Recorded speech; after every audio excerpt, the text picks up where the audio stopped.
Golden State Media Concepts Technology Podcast covers everything tech. The hottest mobile phones, tablets, games. We review it, rate it, test it. Whether you're Microsoft or Apple, Android or iPhone, we'll give it to you again. Black and white. The Golden State Media Concepts Technology Podcast. Hello and welcome to another thrilling episode of the GSMC Technology Podcast. Thanks for tuning in. This is brought to you by the GSMC Podcast Network, and I am your host, Jake Durkin. Today, I'm going to be taking you on an adventure through the world of technology. In particular, we're going to talk about Nikola, Oura Smartring, ESPN, and a helicopter in space. Now, wait a minute, Jake. Helicopters don't work in space. I know that. But to hear what I mean, you're going to have to stick around to the end, so hang in there. We got a lot of news coming your way. A lot of news coming your way. So stay tuned. Hang in there. We're going to have a great episode today. I'm super pumped. Hope you're having a killer day. You're staying healthy out there, and you're staying sane because it's harder and harder by the day in this pandemic. Anyways, and without further ado, cue the music.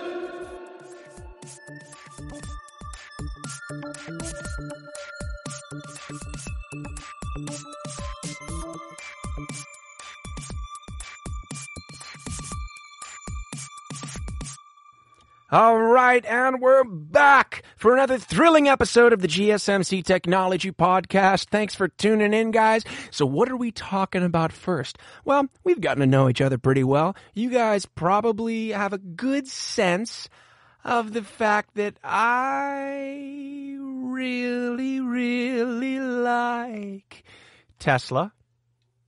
And it may mean I'm a little bit biased, but that's okay.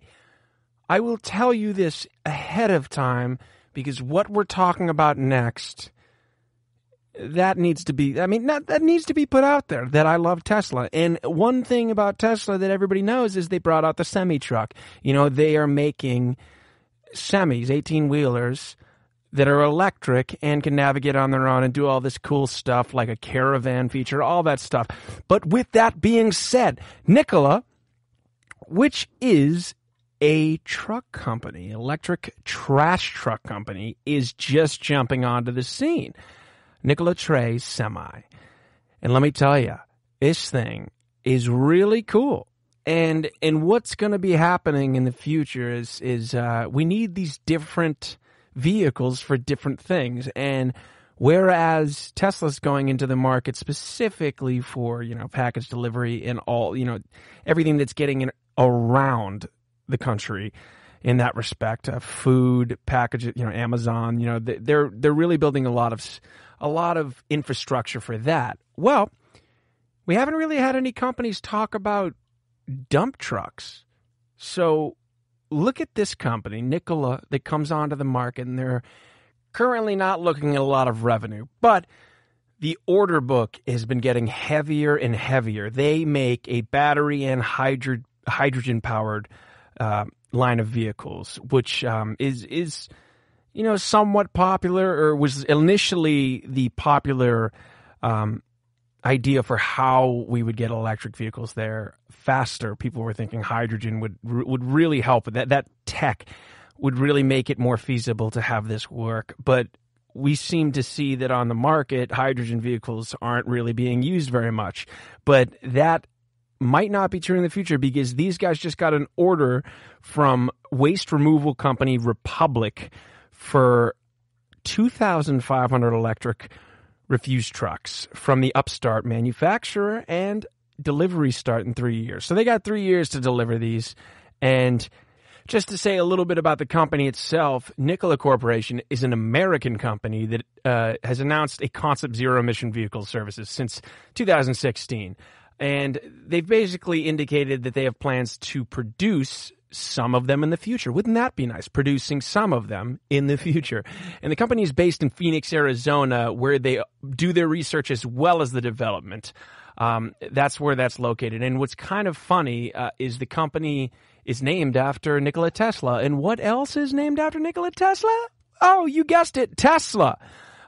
So, everybody is really sort of giving a hat tip to Nikola Tesla, who, if you are unfamiliar with him, he is the most incredible inventor of the past probably, I want to say 300 years. Maybe that's saying a lot. But, I mean, if you plug in anything into electricity, you can thank Nikola Tesla because he invented so many things. And a lot of the things that he invented were actually kind of stolen by Edison. The jury's still out on that one. People say one thing or the other, but I think that he was an absolutely brilliant guy, and that he definitely wasn't treated well by Edison. Edison ran all these campaigns against him. Even after he left, he made it what seems like his life's work to ruin this guy's life. And fun fact about Nikola Tesla is that when he died, he died after announcing that he had a free way to give electricity and energy to everybody, to distribute it to everybody. And then he mysteriously died, and all of his research was taken by the United States government. I'm not a conspiracy theorist, but that is sketchy.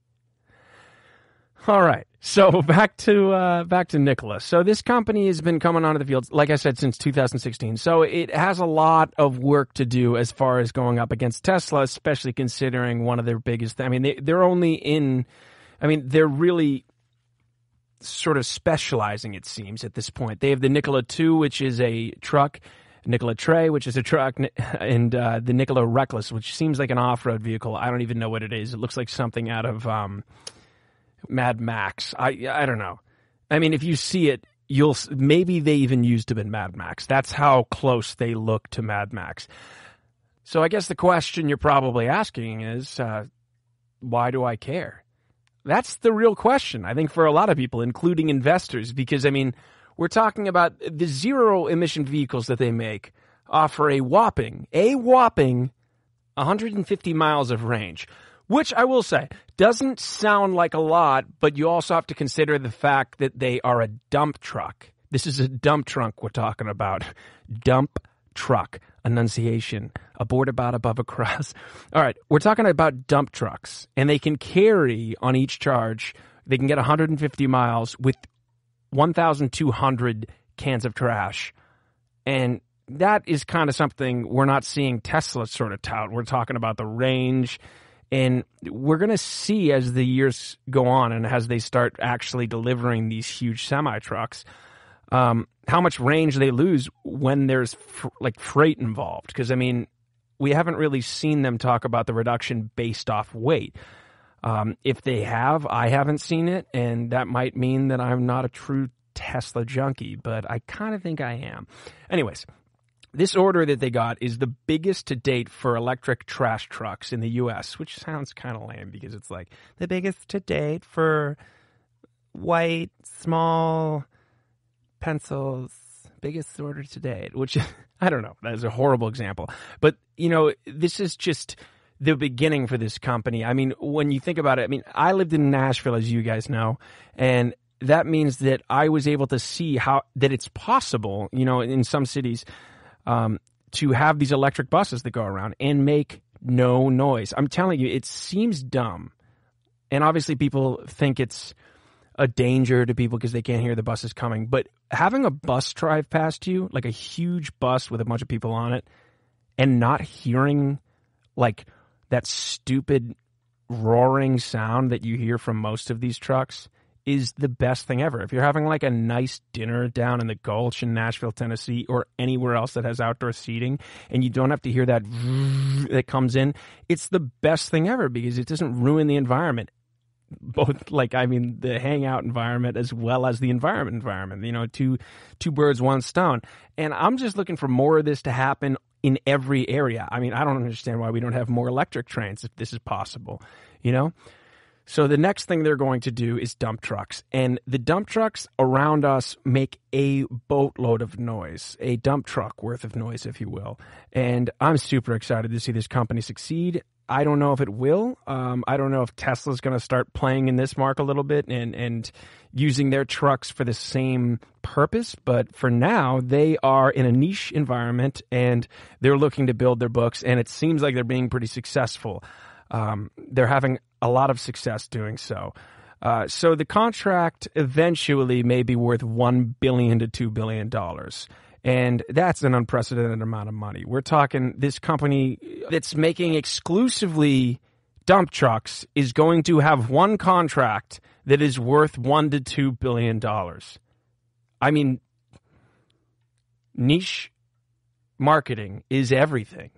You know, you build a niche product and you can succeed in that niche product. And right now, obviously, if you're a broad spectrum product, you know, you can also dominate the market. And like Tesla, I mean, they're trying to take every single market, or every single segment of the automotive market. But to build the profitability as something that everybody needs, and with cities wanting to be cleaner and cleaner as the years goes on, this is going to be a great strategy, I think. I think we're going to see a huge growth of niche electric and green companies coming out, which is why I don't think that there should be so much legislative force on these companies, because innovation is going to happen. Innovation is going to happen, and it is happening.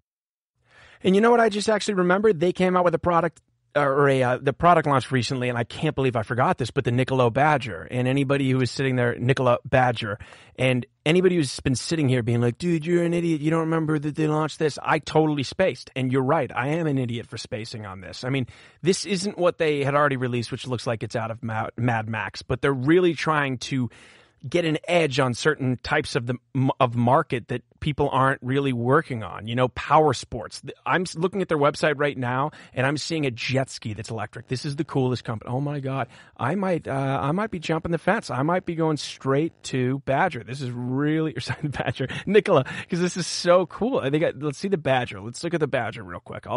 It's a F-150, no, you know what? It looks like a Toyota Tacoma. It really does. It looks a lot like a Toyota Tacoma. And let's just read through the specs. 0 to 60 in 2.9 seconds. I kind of doubt that. They're going to beat all these companies. 600 miles range. See, they're really touting a lot of things, and I don't know if they have those things yet. Maybe they do, maybe they don't. When are we seeing deliveries? I don't know. When we see deliveries, I will say, yes, it can do it. Because the other day I saw Tesla race a Porsche, the electric Porsche, and the Tesla lost, and I was really disappointed because it was supposed to be the fastest 0 to 60 street legal car, but when it got up, I mean, it was kind of even. It was dead even. Anyways, 0 to 60, 2.9 seconds. Peak horsepower of 906. That's pretty incredible. Continuous horsepower of 455. Peak torque of 980 feet or pounds. I don't know what that means. And we're talking a range of 600 miles. I don't get that. So they have it's the hydrogen. That's how they're making this possible. Battery 300 miles, fuel cell 300. So that might be something that people are okay with, something that they're not okay with. I don't know yet. I just know that being able to get 600 miles out of this truck is incredible. And it is pretty stylish looking. Let's see what the pricing's at. Because I'm really interested. Oh, $60,000. That's not bad. That's the battery electric vehicle. Oh, and then the fuel cell electric vehicle. So with both. So the battery electric just sticks to 300. If you get both the fuel cell electric, it's 600 miles, and it goes for $80K. So, you know, you're not hitting the 500 miles of range strictly off electric that Rivian's hitting with their truck, but you can get an extra 100 miles if you pay, another $20,000. That's a lot of money. You know, I don't know. But they're currently sold out of their Honey package, which is a $5,000 deposit, which is more than I think any other automaker had as a deposit. But you get executive series signed by founder and delivered amongst, you know, it's completely blocked out. And then you have the Predator package deposit, which is $1,000 deposit, and $1,000 off the purchase of Nikola will match your deposit. Okay, that's cool. And tickets to see the Nikola Badger at Nikola World 2020. This is super cool. If I had a lot of money right now, I might be throwing money down on this. And then 5 entries into the Nikola Badger giveaway, which winner announced at Nikola World 2020 must enter before November 15th, 2020. I don't know what you win. Is it just one fully loaded Nikola Badger? That'd be dope. And then fully refundable if Nikola World ticket is used. $250 becomes non-refundable. All right, and then the Instinct package is $250, and you get some tickets and potentially win the prize. This is super cool. I'm more interested at this point in, oh my gosh, so the Nikola Wave, holy love of God. I was wondering why they don't have electric jet skis, and now I'm seeing it happen right in front of my eyes. I am so happy right now. I can't even explain this. I mean, I think to you guys I might sound kind of monotone, but you have no idea. I'm through the moon. I feel like the guy in Marley and Me is like, what are you talking about? I'm laughing my beep off, you know? What are you talking about? I'm laughing my butt off. It's hysterical. I'm so pumped for this. How much does it actually cost altogether? Okay, $20,000 for a fully electric 18 after incentives, fully electric jet ski. I don't think that's that much for how awesome this is going to be. And what we're looking at for specs, let me go back real quick so I can give you the lowdown. We're looking, well, it's fully waterproof. That would be expected. I don't know why they even put that waterproof. Maybe because it flips and it's totally, I don't know. Instant torque, vehicle controls, sports bike, ergonomics. I want to see more about this. I need more info. When are they delivering these? This is so cool. Is this just concept art, or do they actually already have prototypes? I'm going to really dive in deep. I'm probably going to do a full segment on this next week or next episode. I'm super pumped about this. You know what? We can learn on this podcast. It's not just about me talking about stuff I already know. I get to learn on this podcast. Isn't that cool? You're learning too. This is so cool. All right, guys, seriously, if you're on this podcast, if you're listening, I appreciate it. Send me anything that you want me to talk about. But right now, my name is Jake Durkin. This is the GSMC Technology Podcast. We'll be right back. Do you work in the world of marketing and advertising? Are you a media buyer or the owner of an agency? Have you been looking for a podcast to help stay on top of all the goings-on of those worlds? The GSMC Marketing News Podcast is dedicated to keeping you up to date on all things concerning marketing and advertising. Get the latest marketing news, from what major businesses have planned for the coming year to the newest trends in advertising, from podcasts, digital and streaming, to the old standbys of radio, television, and billboards. The GSMC Marketing News Podcast has you covered, whether you're a marketing agent or a business trying to expand your brand.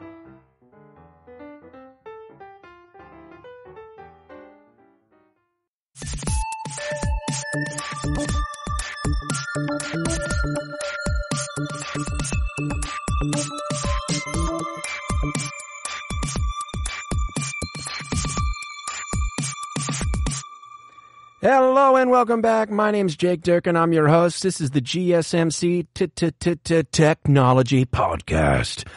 And so far we've talked about Nikola, and I learned a little bit more about that, and I'm pretty excited about it. Anyways, what we got up next for you is also incredible. We're going to be talking about Oura Smartrings, ESPN Plus, and then a helicopter in space. So stick around.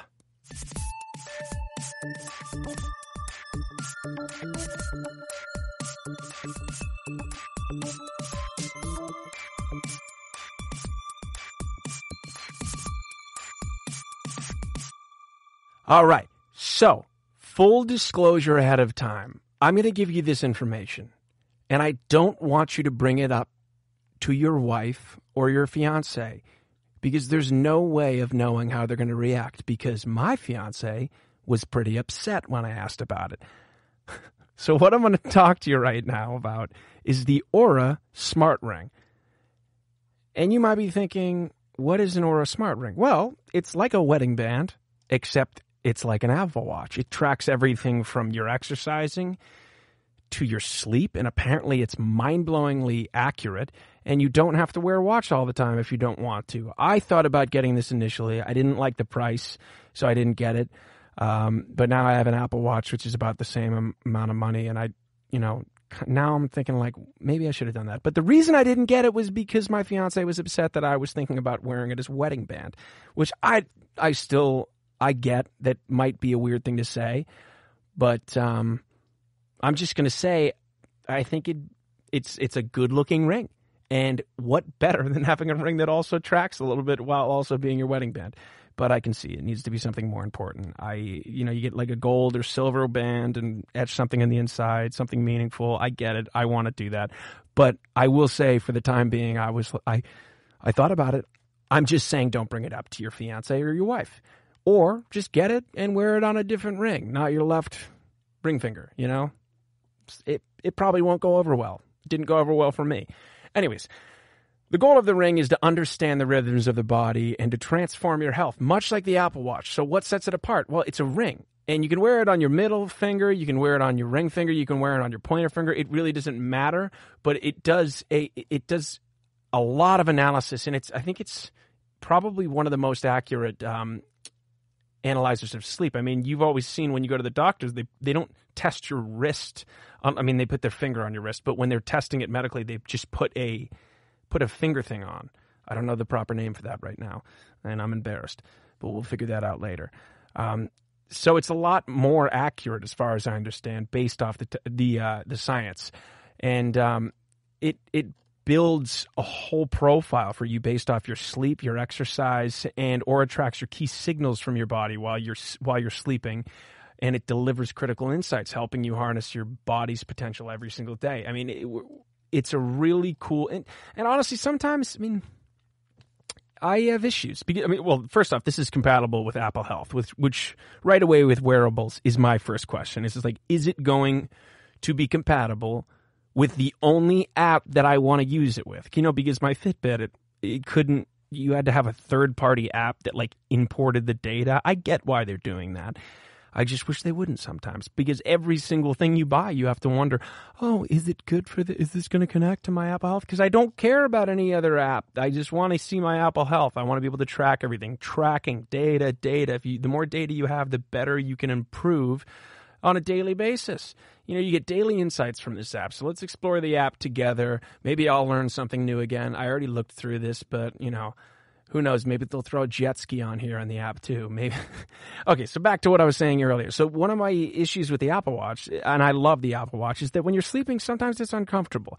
And not like crazy uncomfortable. It's like just cuts off circulation just so. Even if I don't tighten it that much, if I keep it really loose, which makes it less accurate, but if I keep it really loose, sometimes when I sleep, it just angles in such a way that I feel my fingers being numb by the time I wake up. And that's kind of weird and freaky. And sometimes I think a ring would be better. And I wanted to get it. And even as I'm talking myself into it right now, I'm thinking about getting one again. But I won't wear it on my left hand.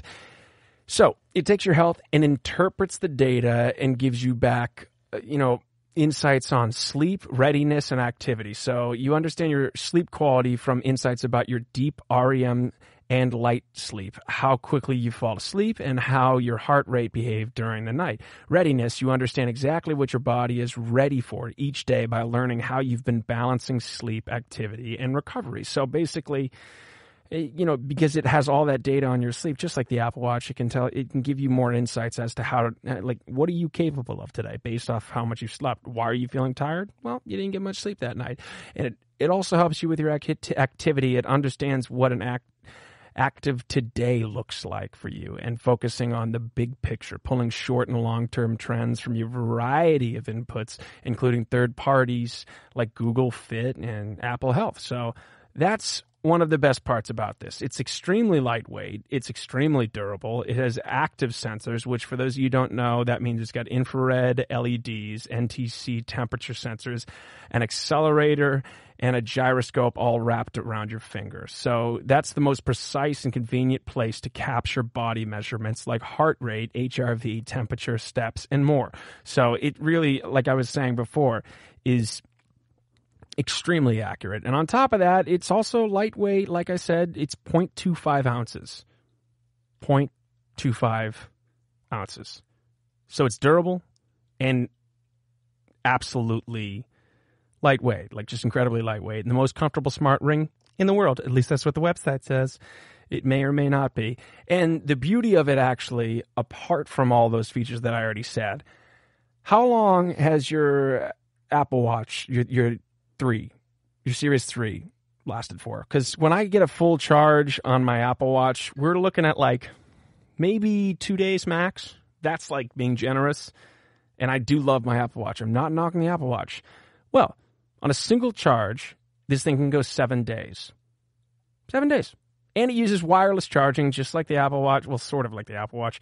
So you just put it on something, and it completely charges in an hour. And it's water resistant. Non-metallic seamless inner moldings is fully water resistant. Now, what does fully water resistant mean? It seems ambiguous to me. We're not talking meters. Water resistant. Let's talk about meters. Let's talk like 3 meters down, you're good. But they didn't talk about that. They just said completely water resistant.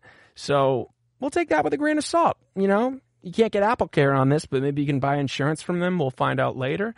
And, you know, this is just, I'm so excited for the next generation of health wearables in every capacity. I'm a little worried we're all going to get cancer from these things, but until we find out that it is a problem, I mean, let's keep wearing them. That sounds like I'm wishing for it. I'm really not.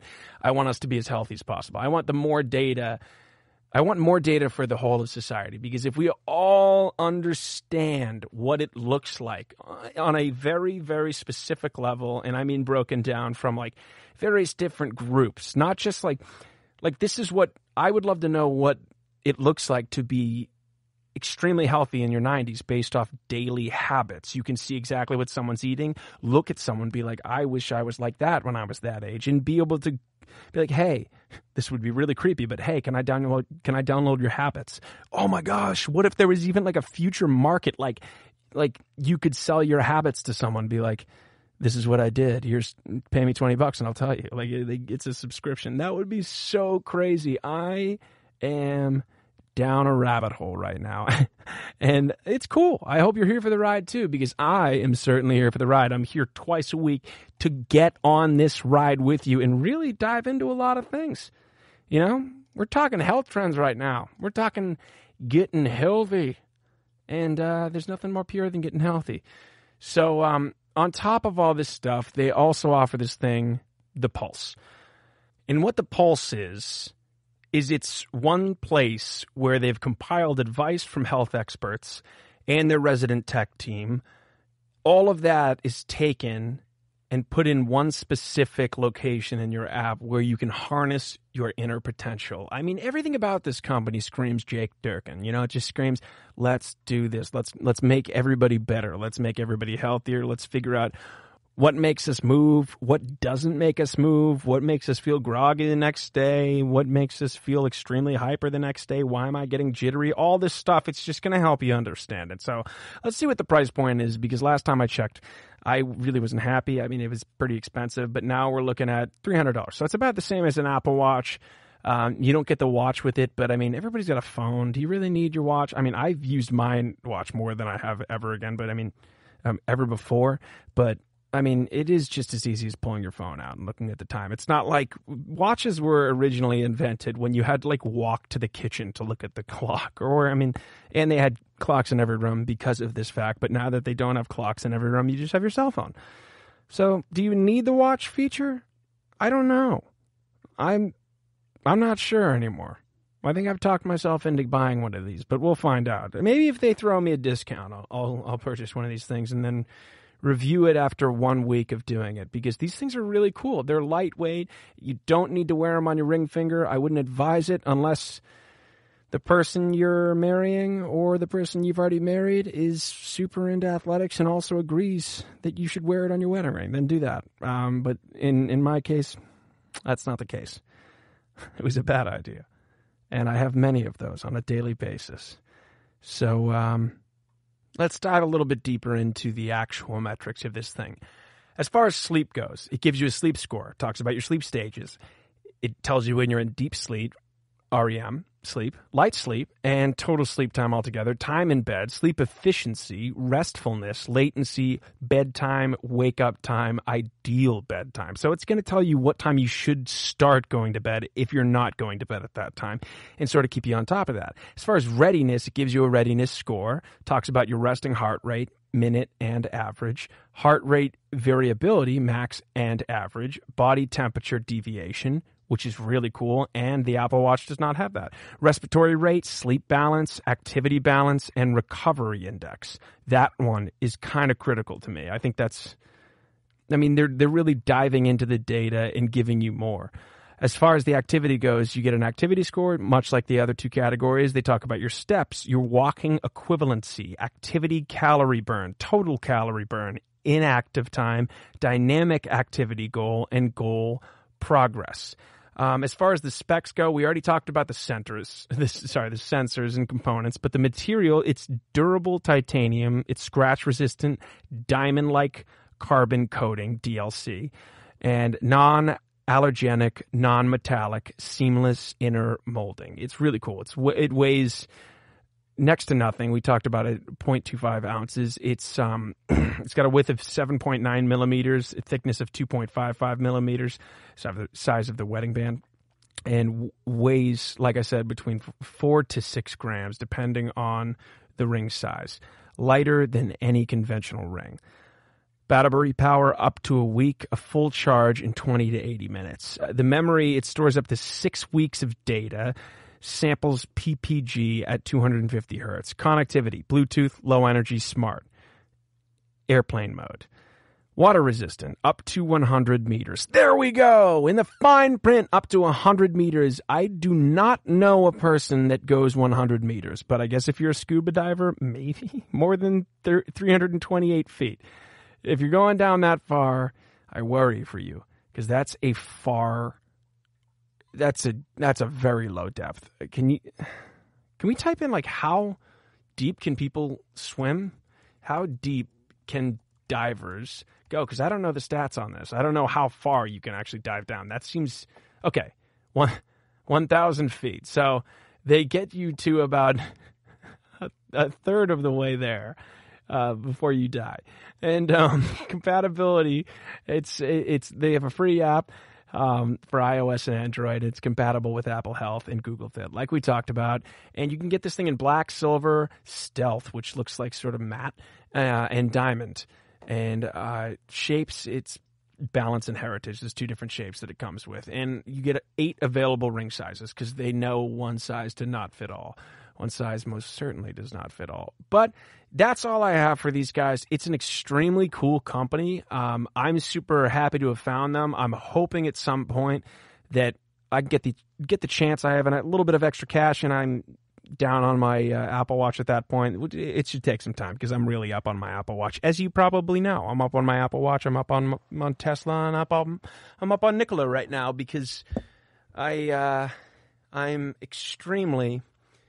I'm finding out I'm pretty impressionable when it comes to marketing. You know, if you market the product to your customer base or your potential customers in a way that is actually communicating like these companies, then I'll probably be interested.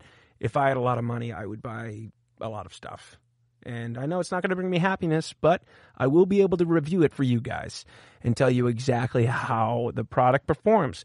And that's probably what I'm going to start doing over the next few months on this podcast. I'm going to start renting things and trying them out, and or buying them myself. I've already told you about products that I've already used, you know, but there's a lot more that I can talk about on this podcast, and it's the tech podcast after all. Anyways, we've talked about Nikola, we've talked about Oura Smartrings, we're going to talk about ESPN and a space helicopter after the break. See you soon. Tired of searching the vast jungle of podcasts? Now listen close and hear this out. There's a podcast network that covers just about everything that you've been searching. Hey! The Golden State Media Concepts Podcast Network is here. Nothing less than a podcast bliss with endless hours of podcast coverage. From news, sports, music, fashion, cooking, entertainment, fantasy, football, and so much more. So stop lurking around and go straight out to the Golden State Media Concepts Podcast Network. Guaranteed to fill that podcast itch. Whatever it may be. Visit us at www.gsmcpodcast.com. Follow us on Facebook and Twitter, and download us on iTunes, SoundCloud, and Google Play.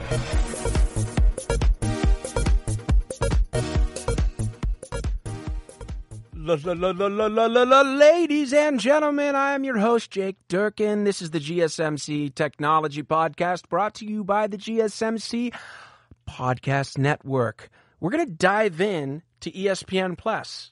And by that, I mean ESPN Plus as well as Disney. Stick around.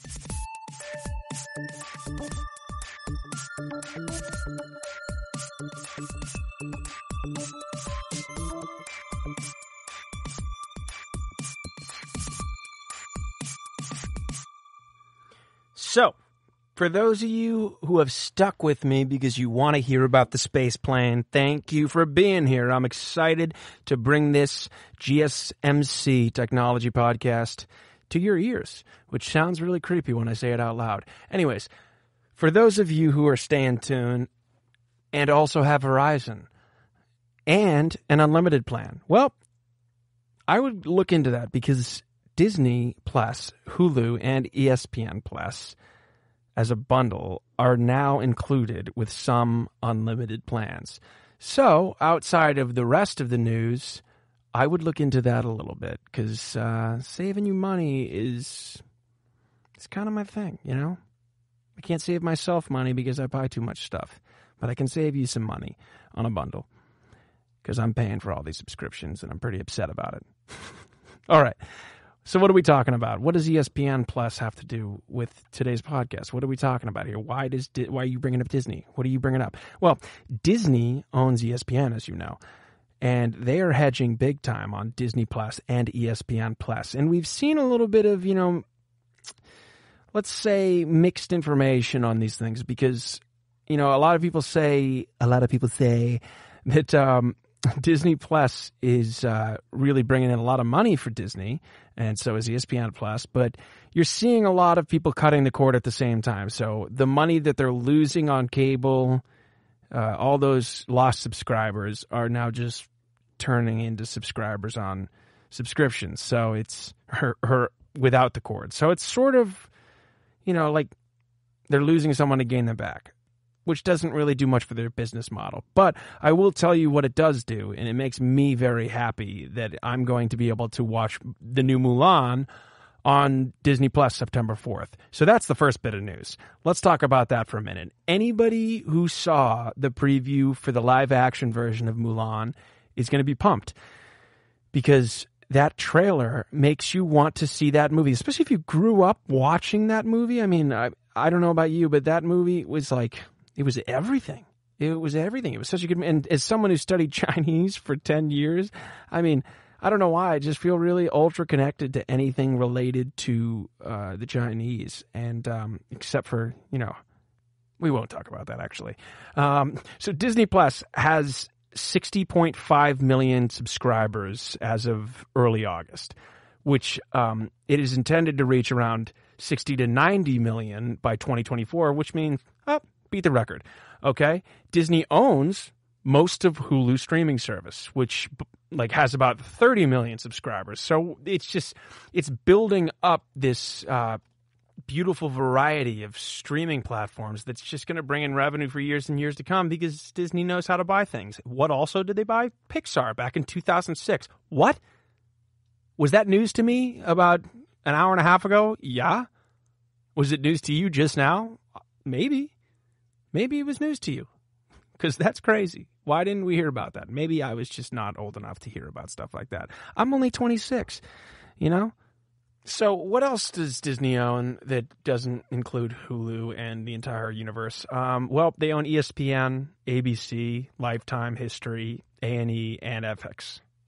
So, basically everything.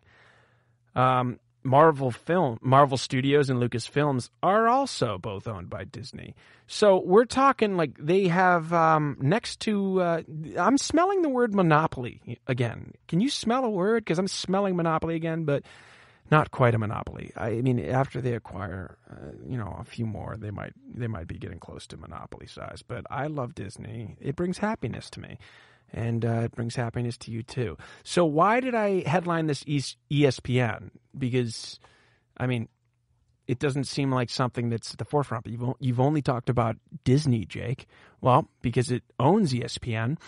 Those two services, ESPN and Disney Plus, have been the only reason, as far as like revenue goes, that they haven't been destroyed this year, because they are losing so much money from people cutting the cord, and also the fact that they can't have anybody in their parks. And I mean, they did a great job in owning a lot of the land that they build the parks on, but the thing is that they have operating costs. Everybody's got operating costs, so Disney is losing a lot of money right now. But as I said about Mulan, they're going to be charging everybody to watch that, and it's basically a movie that everybody wanted to see in theaters but was so excited about it that now I think everybody's taking what they can get. And honestly, this might be a great moment. I mean, I have been waiting. When I lived in Nashville, as far as ESPN goes, when I lived in Nashville, I couldn't watch the Bruins or the Patriots. I grew up in Boston, for those of you who didn't know. So I am a Patriots and Bruins and Red Sox fan by default. Don't freak out. Don't get angry at me. It's totally cool. I am not one of those lunatic fans that hates other fan groups. I'm totally cool with everybody. I just like watching my team. So with that aside, I was down in Nashville, and no matter how hard I tried, I got all these different like all access, different subscriptions, and they're like, this doesn't work in your area.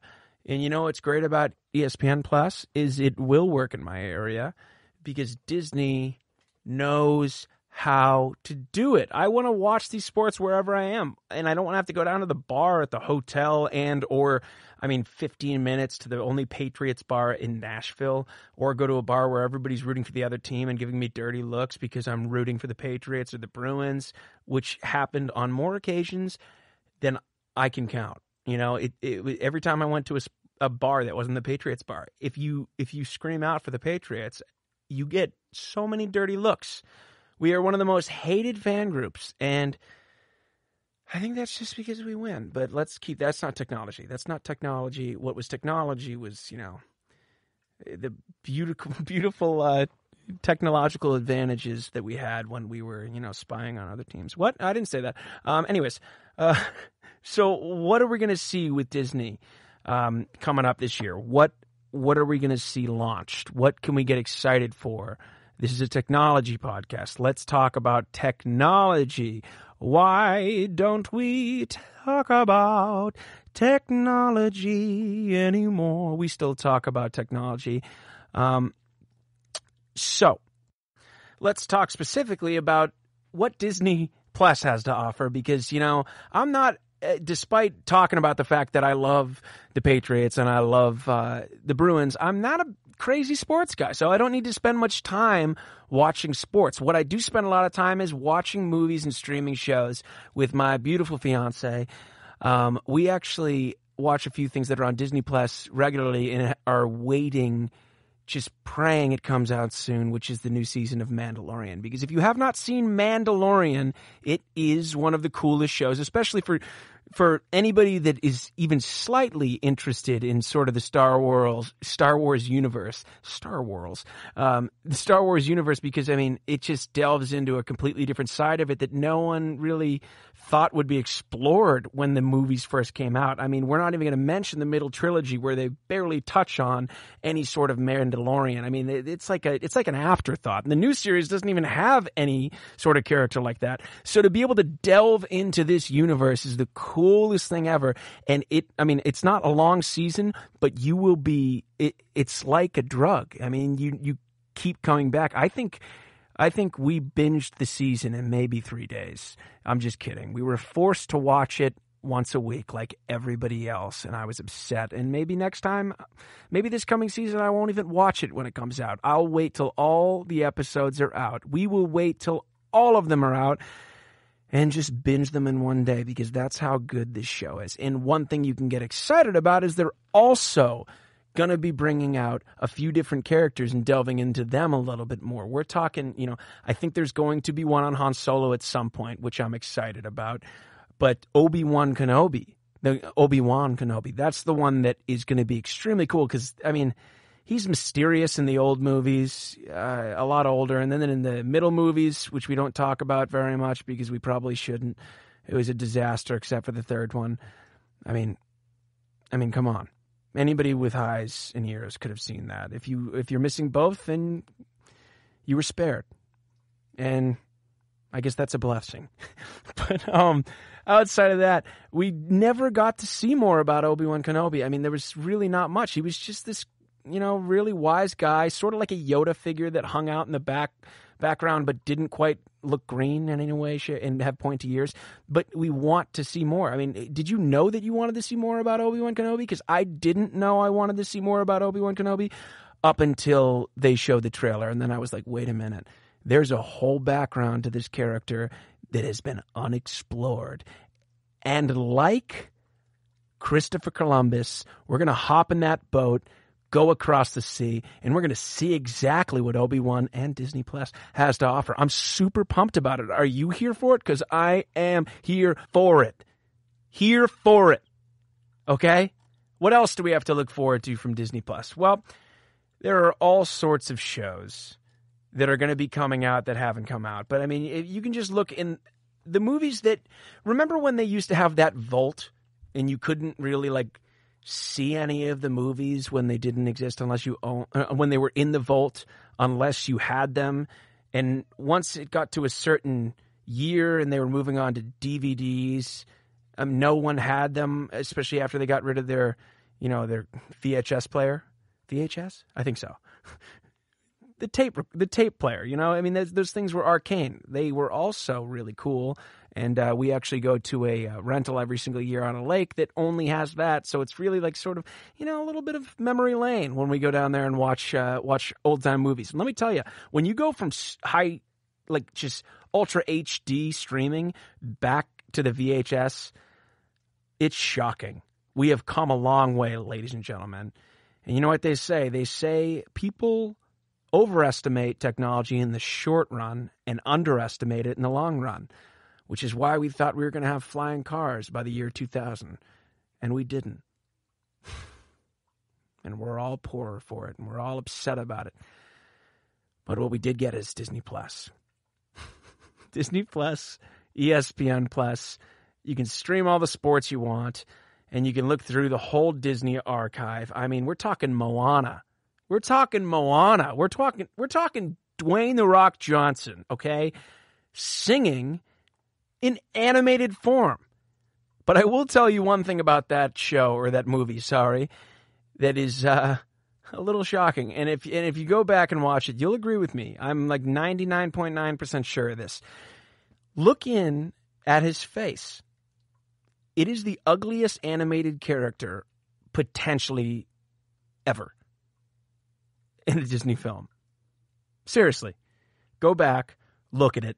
He is hideous, but he's also extremely lovable. I don't know how they managed to meld those two things.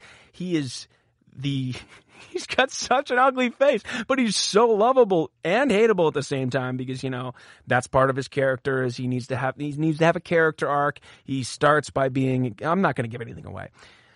What I'm saying is, Disney's taking over the streaming world because Netflix isn't giving us what we want. They're not giving us content. They're not giving us new things to watch. And more importantly, they're not even giving us old things to watch. Isn't that the thing that anybody else is freaked out about or upset about? Is I know that currently Hollywood is a little bankrupt. We're talking, they're remaking every movie that ever did well because they can't come up with ideas right now. That's one man's opinion.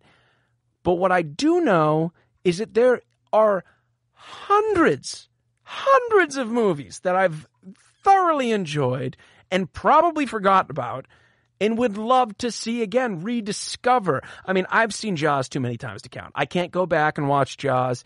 I've sort of topped out. Harry Potter, I think I watched 400 times, and now I can't watch the Deathly Hallows Part 2. I'm upset about that. I am. It was a big part of my life. I love Harry Potter. I can't watch it right now. That needs to be on a pause for a little bit. But I can go back to it maybe in 2027. That's the year I'm thinking will feel okay to go back to Harry Potter and start binge watching it again up until the point where I lose it for another 5 years. It's fine. I'm healthy. I have a healthy relationship with the movies I watch. But I know that there are movies that I discovered way back when, maybe when I was a little munchkin running around because I was a fat kid. And I would like Netflix to start bringing those movies back because we need them. Right now, I mean, we're sitting in a pandemic. I don't get to go anywhere. I feel like I got cabin fever. I'm losing my mind. I finally got a gym membership because gyms are open, and apparently they've been open for a month, and I failed to look at it because I didn't want to go to the gym. But outside of going to the gym, I get home and I watch a little bit of Netflix with my fiance. I watch a little bit of whatever's on Amazon. But there's nothing right now, and we need more of it. Anyways, okay, so what have we talked about so far? I've talked about a lot. I've been rambling. It's fine. We've talked about Nikola. We've talked about the Oura Smartring and ESPN and Disney. What are we talking about next? Stick around, and you will hear about that space helicopter. Are you a business owner? Someone interested in the latest news that might affect your business? Then check out the GSMC Business News Podcast, a show dedicated to keeping you up to date on all things concerning business, technology, and the stock market. Get a head start on the day as we keep you updated on the latest goings-on Wall Street, money, jobs, and technology. The GSMC Business News Podcast has you covered. In a world in which one podcast is better than all others, I am your host, Jake Durkin, and this is the GSMC Technology Podcast, brought to you by the GSMC Podcast Network. So we've talked about a lot, guys. We've gotten to know each other a little bit more. I learned a little bit. I'm excited. I'm smarter for it. Smarter. And what are we going to get into next? Well, we're going to talk about a space helicopter. NASA has a space helicopter. What does that even mean? There's no air in space. You're about to find out.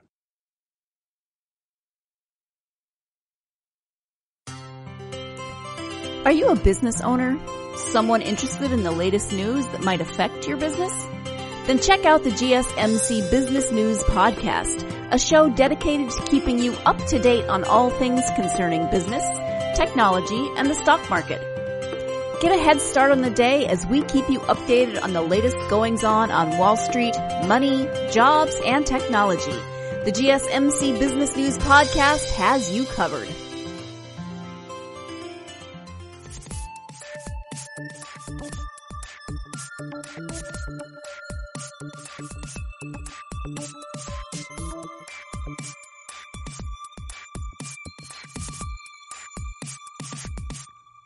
All right. So for those of you who don't know, I'm going to come clean. I got to talk to you about this. I really got to open up. This is I'm digging deep for this one. I'm really putting myself out on the line here. I love space. I love everything about space. I hope someday I can go to Mars. I'm one of those weirdos. The guys that you're like, what sort of lunatic would want to go to Mars, even if you could? It's going to be awful. I would want to go there. Have you seen The Martian? You could step somewhere and be the first person to step that place. I mean, that by itself is cool. And it's a long trip, but I anticipate they might figure some stuff out and make it a little bit faster. I don't know. Probably not. Probably just the fastest they can go. But I think it would be a great opportunity to see Mars for a little bit at some point. We're not talking, like a lot. We're not going to be there for the rest of our life, hopefully, unless we get stranded, But why am I talking about space? Other than to mention quietly SpaceX, which I also love, all these things. I mean, you can name a couple movies. Interstellar, that was awesome. I'm very impressionable. We talked about this. I am very impressionable. I watch a movie about an astronaut, and I want to spend the rest of my life being an astronaut up until the point where I see Ford versus Ferrari, and I'm like, I could be a race car driver. I could be the best race car driver. I think that might be a weakness in my character. I think that people shouldn't be that impressionable, but I'm just excited about a lot of stuff. I love it to see. I mean, don't lie to me. Like, if you watched Star Wars, you don't want to use the Force. Like, you don't at any point wish that it existed so that you could use it for good, obviously. But, like, you don't wish that. Like, you don't wish that. That's so crazy. Like, who do you think you are to say that? You watched Harry Potter and didn't want to say, Wingardium Leviosa and have it work? What's wrong with you, bro? I don't know. Maybe I'm the one. Maybe I'm the one that has the issues. I just wish these things existed. And maybe, like, when you were younger, did you have a moment where you were like, if I just focus really hard, maybe I'll be able to fly? Because I think everybody has those moments, and I for one certainly did. I could do this thing with my ears, which I found out recently is actually something related to like flexing your inner ear muscle, which I didn't know people could do, but apparently I can do, and it makes this like noise. And when I did that when I was younger, I thought I had a superpower. I just hadn't learned how to control it yet when I was younger. Definitely not when I was like in my 20s, No. That'd actually be really sad. But also, I mean, can you imagine if it worked? I don't know. All right, so back to NASA. NASA has some big news for us because back in July, they launched a mission that I didn't even know about. Ingenuity launched as part of the Mars 2020 mission in July. And on that rocket, inside of a rover, there's a small helicopter. Which you might be thinking, like, wait, what? Why do they have a helicopter? They're going to space. It's for Mars. It's like a drone. They say helicopter. It's probably a lot bigger than most drones, except for the ones that we use military-based. Those are pretty gigantic. But I imagine it's bigger. But it has to be lightweight. It has to be very lightweight. So it's a small helicopter, which is currently zipping through space, tucked in the belly of the Perseverance rover. And they just did the mid-flight test, and everything's looking good, man. It recharged on August 7th while in mid-space flight. And this marks the first time the helicopter has been powered up and its batteries have been charged in the space environment. And that in and of itself is a huge step forward. Because what are we going to be looking at? We're going to be looking at, the first test flight of powered flight on another planet. If you don't say that out loud, it doesn't seem that impressive that they're sending a mini helicopter, but it's the first time they're going to have a test flight and fly on another planet.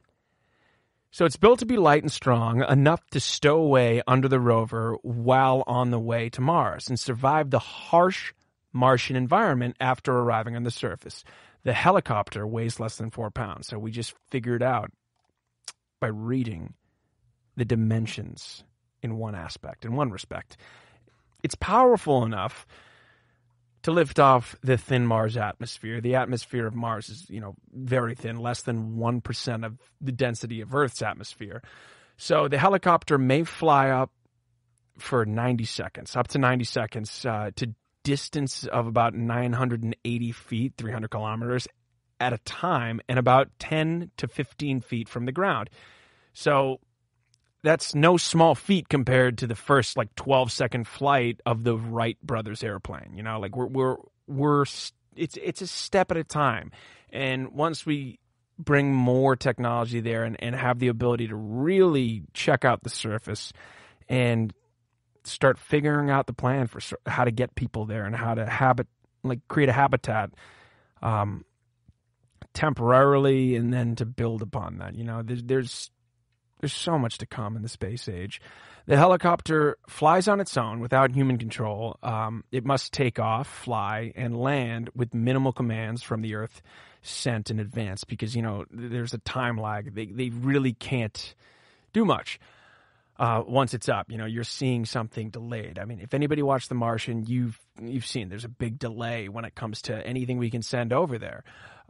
So the name of this wonderful flying machine is Ingenuity, because it took a lot of ingenuity to make it. It's covered by a shield to protect it during the descent and landing. And once it's in a suitable spot on Mars, the shield covering beneath the rover will drop. And then the team will release the helicopter in several steps to get it safely onto the surface. So as we mentioned before, it's extremely light, 4 pounds on Earth, which means it's going to be about 1.5 pounds on Mars.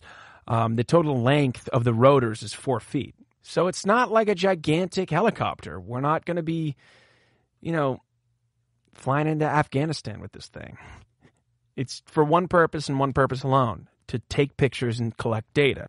Its solar panels charge the lithium-ion batteries, providing enough energy for a 90-second flight per Martian day, which is about 350 watts of average power during the flight. A little disappointed on that end. Maybe they could have brought something extra to charge it up and go a little bit longer, but we're dealing with space here, so I'm not gonna at all insult anything they do. This is way above anything that we should expect. Actually, that's not true. We should have flying cars. So just to get you pretty pumped up about space, they really do know how to inspire you a little bit. On their website, we see a Leonardo da Vinci quote: "When once you have tasted flight, you will forever walk on the earth with your eyes turned skyward. For there you have been, and there you will always long to return." Chills. Just literal chills. Because I even without going up to space, I don't know about you guys, but when I look up at the sky at night, I just think, man, that needs to be explored. And I think a lot of people share that sentiment, and we're getting back up to the point where everybody's pumped up for space travel. We're explorers. We like going out, trying new things. We like going out and trying to persevere to do something that no one else has done. And on Earth, the more years we spend here, the more everything's going to have been done. For me, as someone who's spent a lot of time as a songwriter, you look at every day, more and more songs are on the internet, more and more songs exist. On a daily basis, unless anything monumental happens with how we live and how society goes about just doing life in general, I guess, which is another synonym for how we live. Unless anything radical happens, we're running out of stuff to write about because everybody's already written about it. So the goal is to say something like it hasn't been said, but the more songs that are out there, the harder it gets to do that. You're dealing with less material. Some of the stuff, you look at the 60s, it's not that great.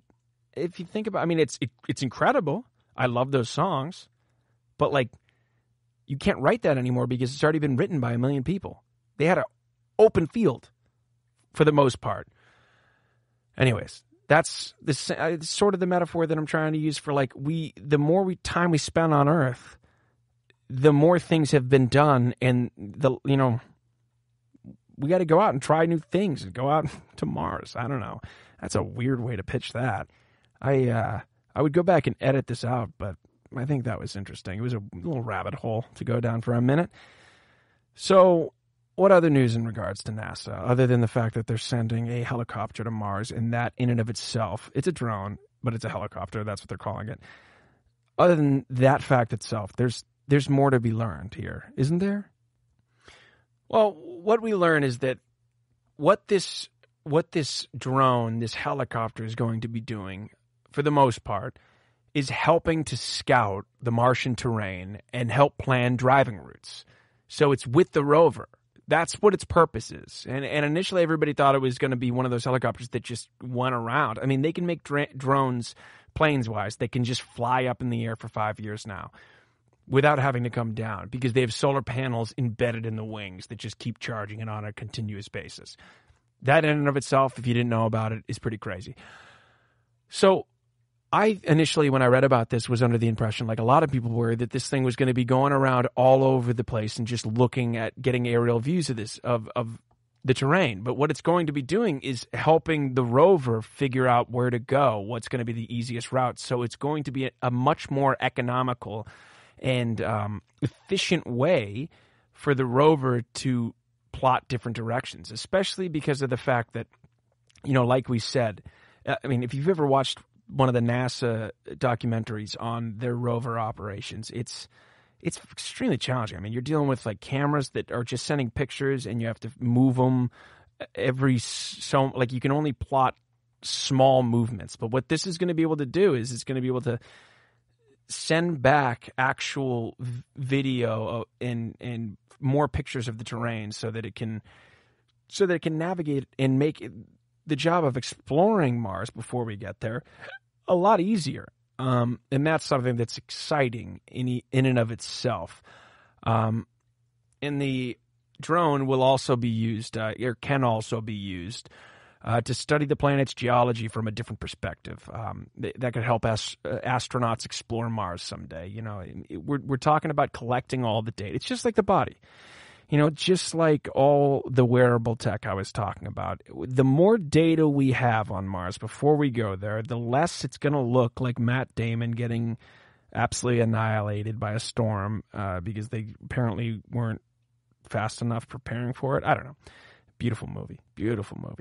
But we want things like that, like scenarios like that, to happen as little as possible, don't we? Because just think about this in general when it comes to space. Whenever there's an accident, especially when it's related to, you know, teachers exploding in midair and landing over Florida, you know, like whenever there's an accident like that, people are like, all right, that was pretty risky. We don't need to do that anymore. And people don't want to go to space. And then we end up just not doing anything and related to space for years and years on end, and losing so much momentum and having to have it, you know, rejuvenated by a private company, which, by the way, I'm happy about. You know, we should have more private companies in this industry, but it's one of those industries that's really, really tough. As someone who's more of a libertarian, doesn't want that much government funding of anything, there's certain things like green energy that I think need to be stimulated because A, they need to be done, and B, they're so expensive to start. And they pay off really quickly when they work. For instance, like Tesla took a lot of incentives from the government and paid them back with interest in like record time. So, I mean, it pays off. I mean, I think space will take a lot longer to pay off, but now that we have SpaceX, we have NASA working together and all these other companies that are trying to get into it, I mean, we're just going to see a lot more innovation, and hopefully we see someone who actually figures out how to get into outer space more easily and more cost efficient, other than, you know, how SpaceX has the reusable rockets at this point. You know, there's more ways that we can innovate. There's more ways that we can understand how to get into space and how to make it more efficient and make it more feasible. Because, I mean, I for one want to live in an era where we have the opportunity to get in something that seems a lot more like a hovercraft that just floats up rather than being, you know, rocketed. I don't know if we'll get there before I'm dead or ever. But it'd be cool. I mean, the law, like, there's a lot of laws that keep us from doing that, you know. But it's going to be something that I think will happen at some point. Innovation needs to happen. Everything, all of these things need to fall into place for this to be perfected and for us to get there. And things like the Mars rovers that we've sent, things like this helicopter, it's one step at a time towards being able to get there easily, in quotations, and safely, in quotations. And maybe one day we might actually have flying cars. That's the way I'll loop this back together, you know, because we have rockets now. We don't have flying cars yet. Maybe we'll get there. But let's see what we've talked about today. We've talked about Nikola. We've talked about Oura Smartring. We've talked about ESPN, Disney, and the NASA space helicopter. I've had a great time speaking with you guys. My name's Jake Durkin. I am your host. This is the GSMC Technology Podcast, brought to you by the GSMC Podcast Network. I will see you in a few days when our next episode comes out on Thursday. Until then, stay safe, stay healthy, and stay curious. See you soon. Are you looking for a podcast that gives you all of the latest news from the world of finance? Then check out the GSMC Financial News Podcast. We'll delve into the ups and downs of the stock market, changes in the economy, and news from the world of real estate and technology. From breaking news on the New York Stock Exchange, NASDAQ, or the overseas market, to updates on the bond market. If there's money to be made, we'll cover it on the GSMC Financial News Podcast.